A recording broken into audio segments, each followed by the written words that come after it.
نحمده ونصلي على رسوله الكريم اما بعد فاعوذ بالله من الشيطان الرجيم بسم الله الرحمن الرحيم رب اشرح لي صدري ويسر لي امري واحلل عقدة من لساني يفقهوا قولي ومن الناس، اور لوگوں میں سے کوئی ایسا بھی ہے، یشری نفسہ ابتغاء مرضات اللہ، جو اللہ کی رضا چاہنے کے لیے اس حد تک آگے جاتا ہے کہ اپنا آپ بھی بیچنا پڑے تو وہ بھی بیچ دیتا ہے۔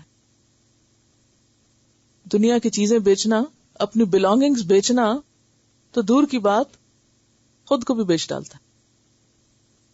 اب آپ دیکھیں خود کو بیچنا یہ کتنی بڑی بات ہے، بیچنا، خود کو بیچ ڈالنا۔ حضرت یوسف علیہ السلام کو بازار مصر میں بیچا گیا تھا، وَشَرَوْهُ بِثَمَنٍ بَخْسٍ، اور ان کی ناقدری کرتے ہوئے ان کی صحیح قیمت نہیں پہچانی تھی تو تھوڑے ہی داموں میں وہ بک گئے۔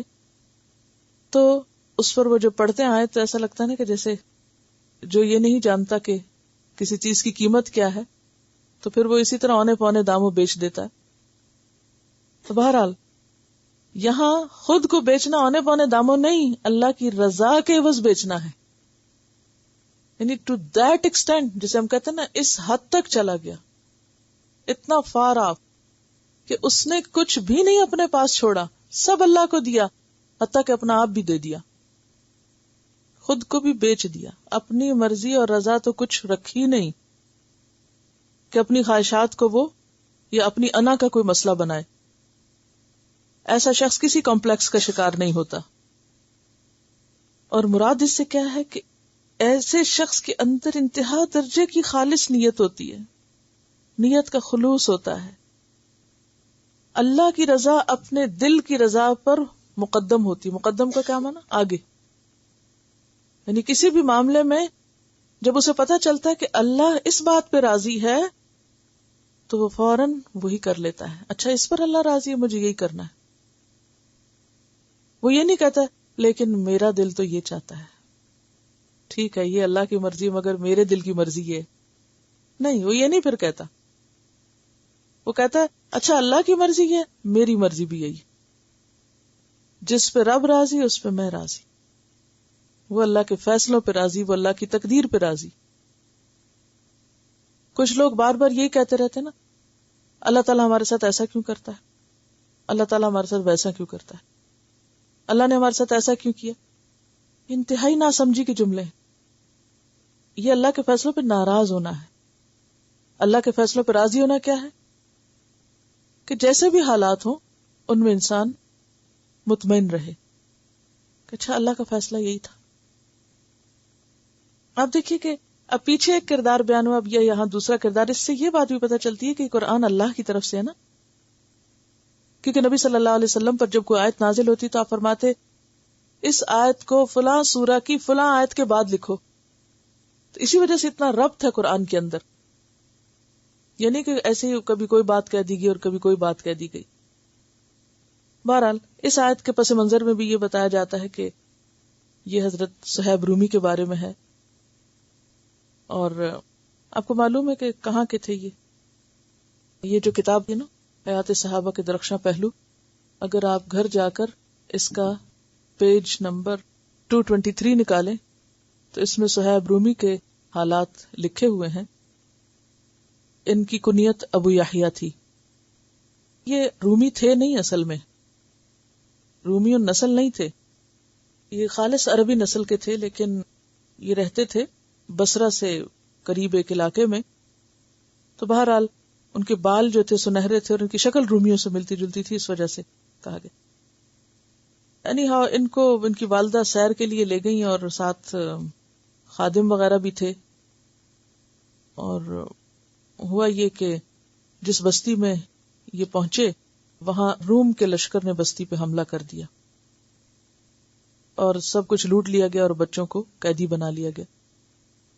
تو ان بچوں میں حضرت صہیب بھی تھے، اور روم لے جا کر انہیں وہاں کی ایک منڈی میں بیچ ڈالا گیا، اور وہ بکتے ہوئے ایک سے دوسرے آقا کی طرف منتقل ہوئے، اور پھر بہرحال ان کی قسمت میں تھا اسلام قبول کرنا، یہ سارا واقعہ اس وقت میں آپ کے سامنے نہیں پڑھتی تاکہ ایسے واقعات آپ خود بھی تھوڑی سی محنت کر کے پڑھیں.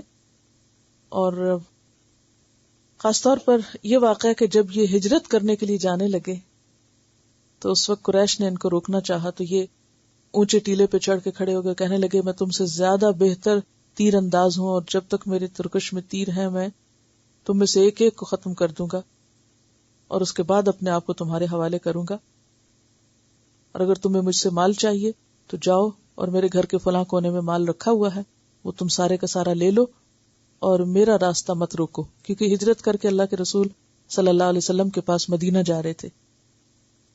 تو اس پر یہ آیت نازل ہوئی. جب یہ مدینہ پہنچے تو انہوں نے آپ صلی اللہ علیہ وسلم کو اپنا واقعہ سنایا کہ کس طرح میرے راستے میں ہوا میرے ساتھ جب میں ہجرت کے لیے آ رہا تھا. تو آپ نے فرمایا کہ تم نے نفع کا سودا کیا، اپنا سارا مال دے کر اللہ کے رسول صلی اللہ علیہ وسلم کا انتخاب کیا، ہجرت کا انتخاب کیا، تو تمہیں کوئی نقصان نہیں ہوا، کوئی گھاٹا نہیں ہوا. اور پھر یہ آیت اتری وَمِنَ النَّاسِ مَن يَشْرِي نَفْسَهُ ابْتِغَاءَ مَرْضَاتِ اللَّهِ. کوئی ایسے بھی ہیں جو اپنے آپ کو بھی بیچ ڈالتے ہیں، یعنی اپنی زندگی کا سارا سرمایہ اور سارا سامان دے ڈالتے ہیں. کس کی خاطر؟ اللہ کی خاطر، دین کی خاطر. ایک مرتبہ نبی صلی اللہ علیہ وسلم نے حضرت صہیب، حضرت بلال اور حضرت سلمان، یہ تینوں غلام تھے نا، ان کے بارے میں حضرت ابو بکر سے کہا تھا اگر تم نے ان کو ناراض کیا، اگر تم نے ان کو ناراض کیا تو اپنے رب کو ناراض کیا. ایمان کی وجہ سے ان غلاموں کا کیا مقام تھا. تو سوال یہ ہے کہ اتنا بڑا مقام ان کو کیوں ملا کہ آپ ابو بکر سے کہہ رہے ہیں کہ ابو بکر اگر تم نے ان کو ناراض کیا تو اپنے رب کو ناراض کیا. کیا وجہ تھی؟ صہیب کے اندر وہ کیا خوبی تھی؟ کیونکہ انہوں نے اللہ کی رضا کی خاطر اپنا سب کچھ قربان کر دیا تھا، ہر چیز دے ڈالی تو خالی ہاتھ مدینہ پہنچے تھے، خالی ہاتھ. کیا ہماری زندگی میں کبھی کو وہ دن آیا کہ جب ہم بالکل ہی خالی ہاتھ ہو، کچھ بھی نہ ہو ہمارے پاس؟ کبھی بھی نہیں. اور وہ بھی دین کی خاطر؟ سوال ہی پیدا نہیں ہوتا. ہم دین پہلے چھوڑ جائیں خالی ہاتھ ہونے سے. تو یہی فرق ہے صحابہ کرام میں اور ہم میں کہ انہوں نے دین کی خاطر سب کچھ دے ڈالا. تو وَمِنَ النَّاسِ مَن يَشْرِي نَفْسَهُ ابْتِغَاءَ مَرْضَاتِ اللَّهِ وَاللَّهُ رَءُوفٌ بِالْعِبَادِ. اور پھر انسان ہے نا، کمی بیشی ہو جاتی ہے، کوشش کرتے کرتے پھسل جاتا ہے، تو پھر اللہ مہربان اپنے بندوں پر، وہ پھر بندوں کو سنبھلنے کا موقع دیتا ہے. سبحانک اللہم و بحمدک نشہد ان لا الہ الا انت نستغفرک و نتوب الیک.